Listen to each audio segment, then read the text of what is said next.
पशु से मरूं। तो देख ना तो मैं नर हूं और ना मैं पशु। मेरा आधा शरीर तो नर का है और आधा शरीर पशु का है। ये भी वरदान विफल हुआ। तूने वरदान मांगा कि ना मैं अस्त्र से मरूं और ना मैं शस्त्र से मरूं। तो देख ना तो मेरे हाथ में कोई अस्त्र है और ना कोई शस्त्र है। ये जो मेरे लंबे लंबे नाखून है ना, इनसे तेरा पेट फाड़ूंगा। और कहने लगे कि तूने वरदान मांगा कि ना मैं साल के 12 महीने में भी मरूं। तो सुन, देख साल का कोई 12 महीने में से एक भी महीना नहीं है।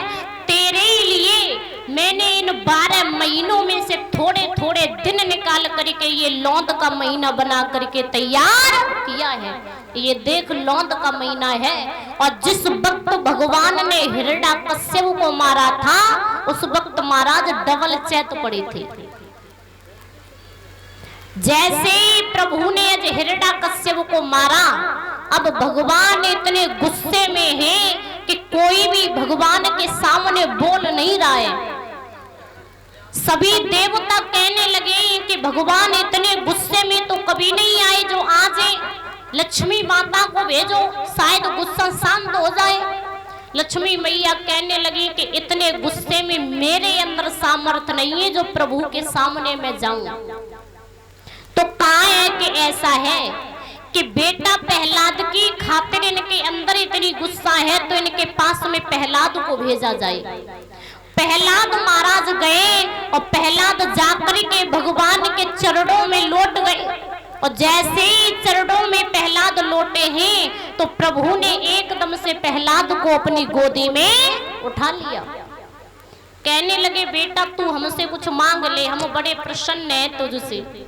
कहने लगे कि प्रभु मैं मांगूंगा कुछ नहीं, बस जीवन इसी में धन्य हो गया जो आपने मुझे दर्शन दे दिए।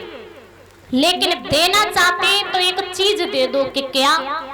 कि मेरे पिता ने बहुत बेकार बेकार काम किए थे, बहुत पाप किए।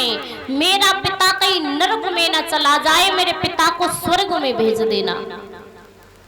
भगवान कहने लगे कि अरे पगले, जो मेरे हाथ से मरता है वो नरक में कभी नहीं जाता, वो तो सीधा स्वर्ग के ही लिए जाता है। भगवान ने प्रहलाद को महाराज राज गद्दी पर बैठाला और राज गद्दी पर बैठाल करके भगवान कहने लगे कि बेटा तेरे पिताजी ने बड़े ही बेकार बेकार काम किए थे, ये सब पाप मिटा करके तू अपना भली भांत से राज्य चला। और इतना कह करके प्रभु वहां से अंतर ध्यान हो गए। बोल गोविंद भगवान की, वृंदावन बिहारी लाल की। सभी बोलेंगे तालियां बजाते हुए।